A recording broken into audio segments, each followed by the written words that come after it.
Hello guys, welcome to 5th generation hobby shop. Welcome to another quick review. Shoutout po natin si Sir Gary Yanto. So sir, welcome to 5th generation hobby shop. This is the Crossman 2240 and airgun pistol caliber 22 lead pellets. So may kasama na siyang bala. This is Umarex Cobra 15.7 grains pointed.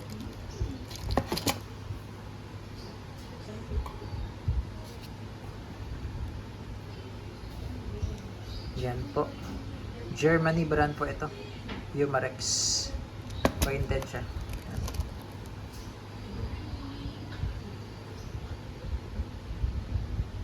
Caliber 22 pellets. So ito po yung kanyang bala, single shot, bolt action. Ito naman po yung kanyang propellant or CO2, Pop Dino CO2 cartridge 12G. Ayan. Disposable po ito. Then ito naman po yung silicone oil, pang lubricant. Crossman 2240. Tingnan natin yung specs. Yan, ito po yung specs niya. Mechanism, bolt action, power source, 12G CO2 cartridge, ammunition, .22 caliber pellets, capacity, single shot. Weight niya nasa 1.81 pounds. Yung barrel nito ay rifled steel. Yung sight naman niya sa front naka-fix, sa rear naman adjustable siya. Adjustable notch elevation. Then sa safety naman cross bolt. Yan. So pakita ko lang sa inyo kung ano ibig sabihin ng rifled steel. Buksan natin.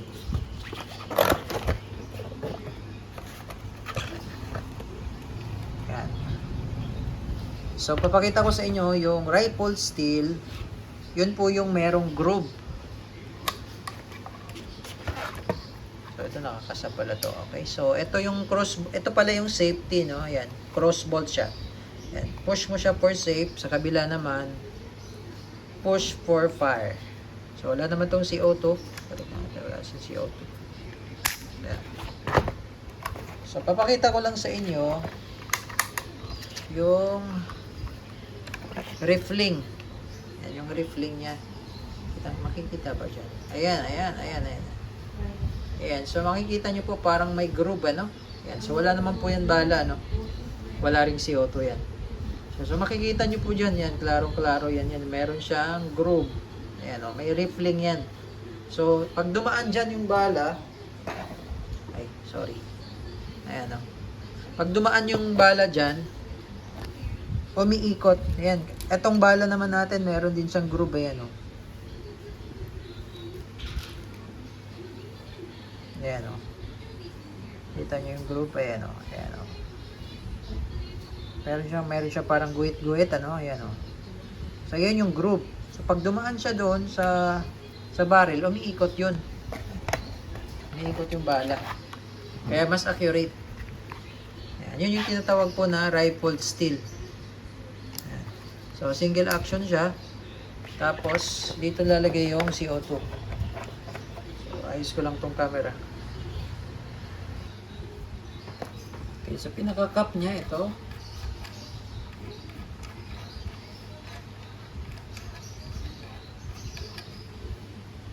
Ayan, tapos lagay tayo ng CO2. Every time maglalagay po kayo ng CO2, sir, patakan nyo po ito ng oil. Yung dulo ng CO2, papatakan nyo po.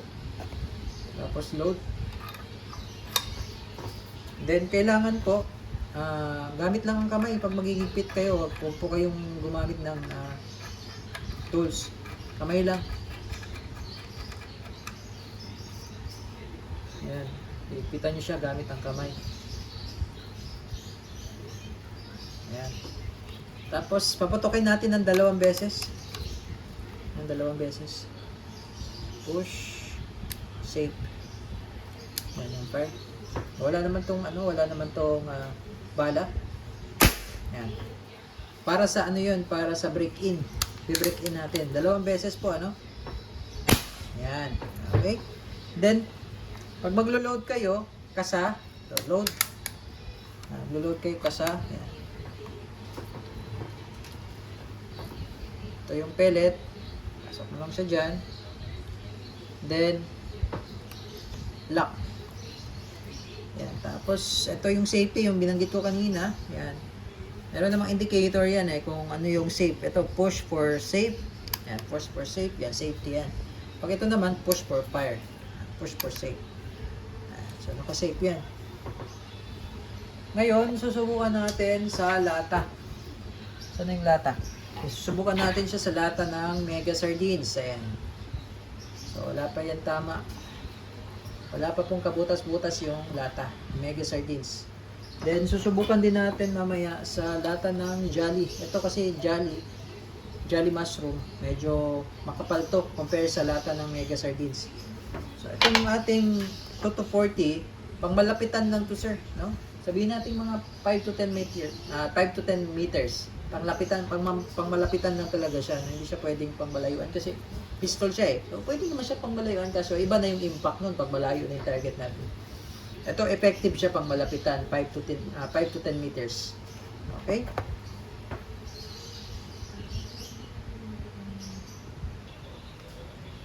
Okay, so testing lang po natin sa chrono kung ilang EPS ito. Okay, Crossman 2 to 40.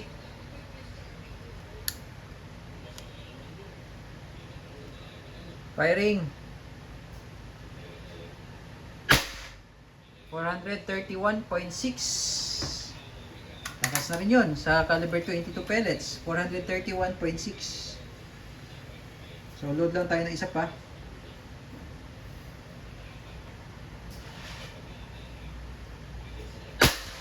$418.5. So yan yung EPS. Ngayon susubukan natin sa lata ng sardinas.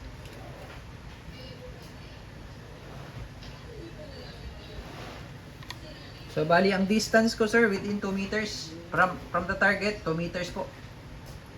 Okay, firing. Tingnan natin kung ano yung nangyari sa lata. So ayan, sir, tumagos siya sa lata. Ito yung entry. Ito yung exit. Tagos siya sa lata ng Mega Sardines. Subukan naman natin sa lata ng Jolly Mushroom.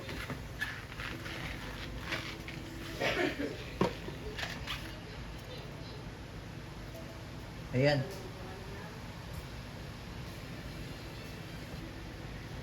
Sorry, hindi ko ata nakuhanan yung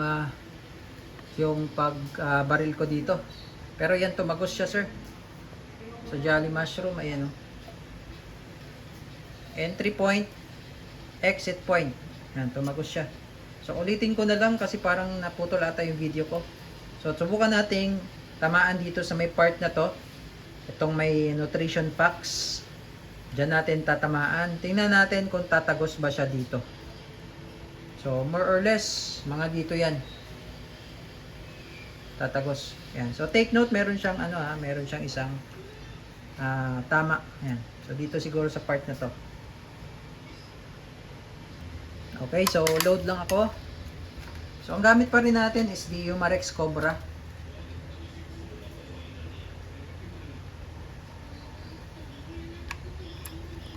Ayan.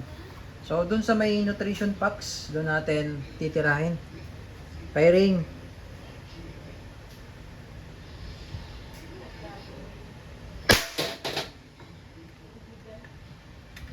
Okay, so tingnan natin. Okay, yung kanina, tumagos siya. Yung kanina. So, yung pangalawa nating, ngayon, sa entry, tumagos siya. Sa pangalawa, hindi na. Ayan. Pero tagos siya dito. Yung kanina na ginawa natin, tumagos siya Siguro dahil paubos na yung CO2. Ayan. So medyo matigas kasi itong na to yung lata na to, yung Jolly Mushroom. Pero dun sa lata ng sardinas, kanina, tagos talaga siya. Ayan o. So, subukan natin ulit dito. Lata ng sardinas. Okay, susubukan natin sa lata ng sardinas. Load tayo. So, bali, ang layo ko po sa lata ng sardinas, 2 meters po yan. Okay? So, yan. Load, firing.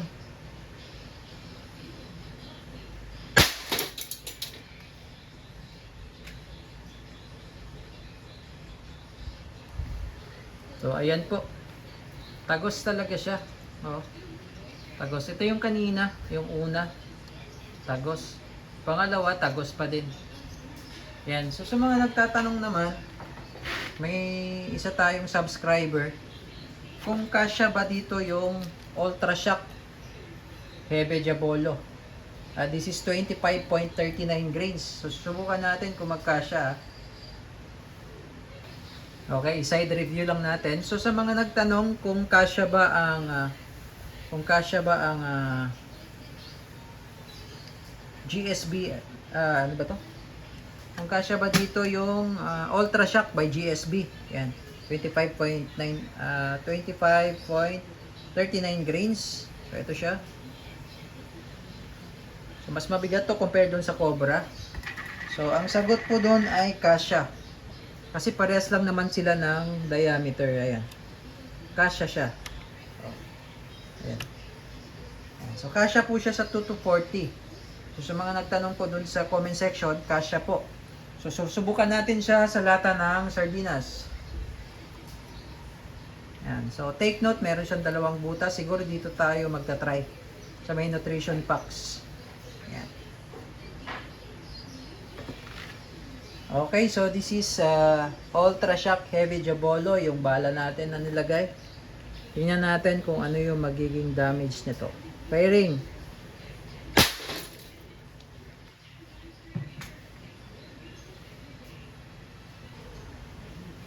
Ayan, so ito po yung impact ng Hebe Diabolo.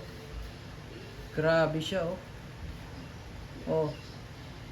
Imagine yung bala, nag-i-expand kasi ito eh. Itong pinakadulo. Ayan oh. 'Di ba?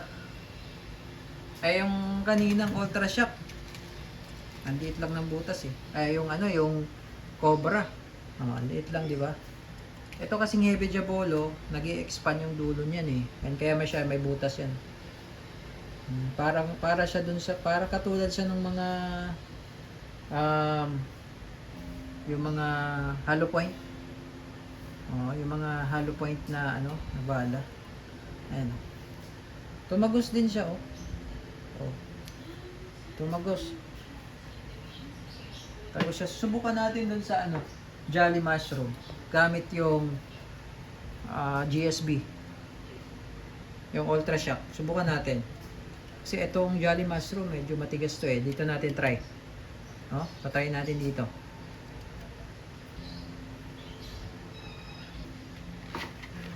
Okay, so load tayo.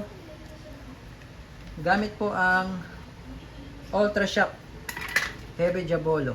Ayan.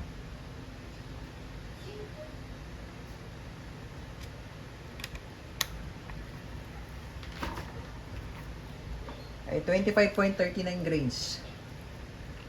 Okay, firing. Oh. Lakas. Hebe Diabolo ang gamit natin nun. Tingnan natin.